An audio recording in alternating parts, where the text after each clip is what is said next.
What's going on, boys? I've been getting some good feedback on my recent bench press videos, so I thought, let me take you through a full bench press session, walk you through what I'm doing, give you some tips and tricks, and hopefully it can help you to improve your own bench press. So, I'm watching the session with you, and you might have noticed that I put a yoga mat down there at the start on the bench. And reason for that is when you're benching in these commercial gyms, really slippery benches, really thin, throw a yoga mat down, you'll be really surprised at how much easier it makes it to press, just because it makes the bench a bit thicker, a bit stickier, so you're not slipping around. So that's tip number one, throw a yoga mat down. This is my lightest bench day of the week, so I'm just going through a quick warm-up. I like to do some leg swings side to side, back and forth, just to open up my hips so I can use leg drive properly. Then I'll do 2 sets of 5 on the empty bar, and then I'll start to add weight. Right now I'm benching 4 times a week. That might sound like a lot of bench sessions to you watching. I've got a full video on bench press frequency here if you want to go and click that one and watch it. But most of you are probably currently benching once or twice a week and not really seeing much progress. If that sounds like you, instead of having those really, like that 1 or 2 really hard bench sessions, consider breaking it up into like 3 or 4 manageable chunks throughout the week. It'll allow you to improve your technique, just become more skilled at the bench press, getting more quality volume, and you'll probably see your strength actually goes up really quickly. So this is my lightest bench day of the week. Currently, I do a primary heavy bench press day, a secondary which is volume focused. Then I do a board press because it helps me just work around some shoulder pain. And then I've got this session here, which is a 4-2-0 tempo bench. It's supposed to be like a 4 count descent, 2 count on the pulls, and then press. I'm a little bit quick on the tempo and the pulls, but basically the reason for doing this one is, one, it gets some weight off the bar, so it manages intensity and fatigue. And 2, it's just really good for technique because you're really having to think about the eccentric and think about your positioning. It gives you a bit more time to think about what you're doing, control the bar, use leg drive and stuff like that. So right now, this is my first working set, 107.5 kilos for a set of 5. And basically on this day, I do a set of 5, set of 4, and a set of 3. So we've got like 3 top sets. Then I back down to a lighter weight. But yeah, if you haven't already, give tempo bench a try. Really like it for like improving positioning and stuff like that, especially for people who aren't very good at benching, or maybe right now you're benching twice a week and you want to add in a third. Tempo bench would be a great option because it's not too heavy. Another thing you might notice is my technique in this video. So on the top set, I left in my whole setup so you can see my entire setup.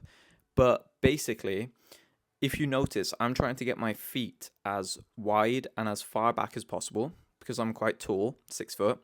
That allows me to get my hips in a bit of extension.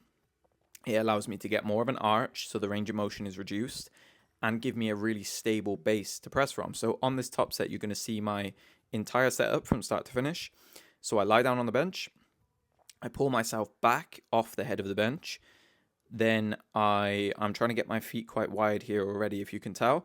I mark my grip, which is about an inch inside the power rings. So my pinkies are about an inch inside the rings. Most people, I think, are gripping too wide, and that's why their bench isn't feeling great. Once I've got my grip, unrack the bar with stiff elbows, lower it to probably just below my sternum, and then I'm thinking about pressing back towards the rack. So you actually don't want to press straight up and down. That's not the most efficient bar path. We want to bring the bar down to our sternum, and then we're going to press back and up. The reason we press back is because it gets the bar back over the shoulders quickly, and it means the shoulders have to do less work to complete the lift. So it's just way more efficient. You'll also notice in terms of leg drive that, like I said, my feet are very far back and wide.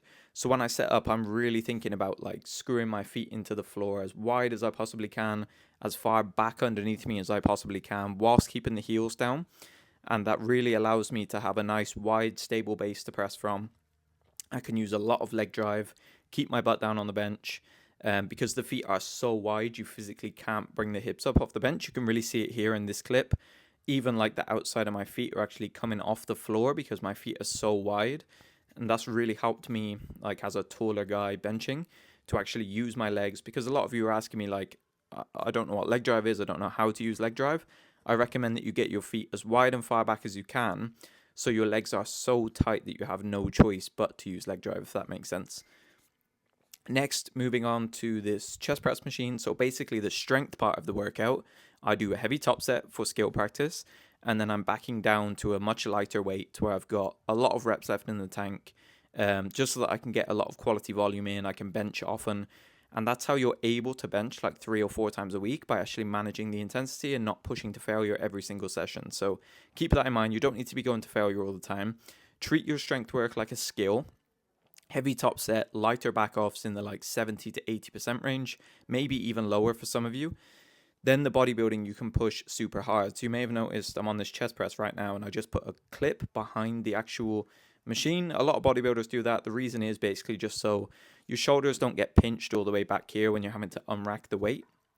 But yeah, like I said, the strength stuff is a bit more chill, heavy top set, lighter back offs. This bodybuilding though, you'll see from this, I'm pushing it far harder because the goal here is to maximize muscle growth.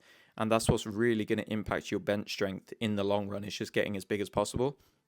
So I do 2 sets here of 8 reps. This first one is at RPE 9, so I'm leaving 1 rep in the tank. The second one is going to be all the way to failure pretty much. Things I'm thinking about on this movement. Basically, I'm focusing on getting as big of a stretch on the pecs as I can at the bottom of the movement. And then when I press, I'm actually thinking about bringing my elbows together. So my elbows, I basically want them to touch like this. I wouldn't think about like locking your arms. Try and cue yourself to think elbows towards each other, because the job of your pec is to bring the humerus, your arm, across your body. So if we can touch the elbows together like this, we're fully shortening the pec and actually getting a much better contraction on the chest. So yeah, full stretch. Think about touching the elbows together at the contraction. I could have been a little bit slower on the descent on those as well. Then we're doing some tricep pushdowns. I got the beater out. I'm way too fat to be wearing a vest right now. I'm like 97.5 kilos, I think. This is like peak of my bulk, heaviest I've ever been. Right now I'm doing some single arm tricep pushdowns. The reason I do them single arm is just personal preference, to be honest. They feel better on my elbows rather than using a straight bar. We got 3 sets of 8 reps, I believe, here at like an RP8 cap. 10 reps actually. The reason I don't push these all the way to failure is just because I'm doing a lot of pressing already, and I don't want my triceps too fatigued so that it kind of interferes with my bench press. Yeah, as you can see here, I'm getting pretty fat. When I was watching these clips back, I was like, holy shit, I've taken this bulk a little bit too far. Usually this is where I would like kind of end a bulk and I'd move into a cut. But obviously, because I'm competing in powerlifting and stuff like that, it's beneficial for me to have more body weight on me. I was posing like a dickhead here. I never usually even wear a vest in the gym, but I thought because I'm recording. I mean, I've put on a lot of size in the past few years, I think, because my approach to bodybuilding has been like to push it really hard. I've been doing 2 to 4 sets per movement, 5 to 10 reps for the most part, really pushing it close to failure. And I'm really thinking about like trying to beat the logbook every single time. So too many of you guys, I think, make the mistake of focusing on like the pump, the burn, the stretch, the mind muscle connection and stuff like that. Whereas I think you would benefit more as a natural lifter from focusing on just progressive overload, just mechanical tension, really just lifting more weight over time. That's the most important thing, and the thing that's going to make the biggest difference for you in terms of actually building muscle. So I've really been focusing on that the past few years. I feel like I put on some good size. Obviously, right now I'm a bit of a fat fuck, so I definitely need to go on a cut soon, I think. But yeah, I'm happy with the size I've gained, and it's translated over to my bench press going up a lot. I benched 160 kilos in competition last year, hoping for 170 this year. And right now, my programming, so some of you might be interested, like I said, I'm benching 4 times a week. I'm on a 5-day split at the moment. It's a full body split. I don't do like legs, push, pull, upper, lower, and stuff like that. There's no problem with those programs, but in my experience, I've just seen the best results with myself and with clients using a full body setup, mostly because it allows you to practice the bench so much more frequently, and you can train the upper body a bit more often than you otherwise could. Like right here, I'm able to do extra bicep work on this day. And yeah, basically my split has me benching 4 times a week. So Monday, I'm doing a board press for sets of 7. On Tuesday is this tempo bench day, so for a few top sets and then 2x5 back offs. Then on Thursday, I'm doing a primer bench. So basically, I work up to a top double, and then I do a couple of sets of 7 on a Larsen press. And then Saturday is like my primary heavy bench press day, where I do a top single and then some back off sets. And that split might sound quite random to some of you watching. And the reason is because it's very individualized. So I've come up with that over years and years of training. I now have a coach as well who helps me with this and kind of monitors my individual response. And if I could give you one thing to take away from this video, it would be to not follow those intermediate programs like 5x5, 5-3-1, Texas Method, and stuff like that for too long. They might be okay to get you to where you are right now because you're probably stuck at like 100 kilos, 110, 120 or something like that. I'm probably guessing quite right. And once you get to that point, you need something a bit more individualized because people respond very differently to training. So if you need help with that, go ahead, click the top link in the description. I've got some programs there and stuff like that. Or you can work with me and I'll help you to get super strong. But yeah, that was the session. Finished off with these incline curls, really focusing on trying to keep the elbows and the shoulders really pinned back. You can tell how fat I've got here as well. I was watching this back thinking, holy shit, I need to cut. But yeah, hopefully you took some good tips from this video. Use a yoga mat if you're in a commercial gym. Frequency is my number one tip for the bench press, 3 or 4 times a week for most people.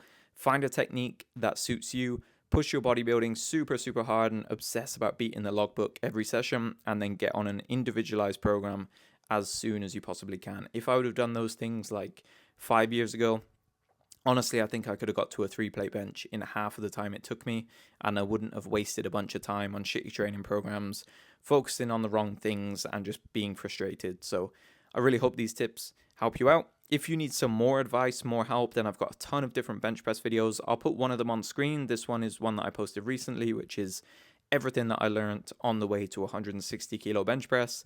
Been getting some good feedback on that one, so hopefully you can take some of those tips and apply it to your own training. But yeah, thanks for watching the video. Finished up with some fat boy posing again. Why am I posing like this? But yeah, I appreciate all of you watching. If you have any questions, comments, things like that, leave them in the comment section, and I'll catch you in the next one.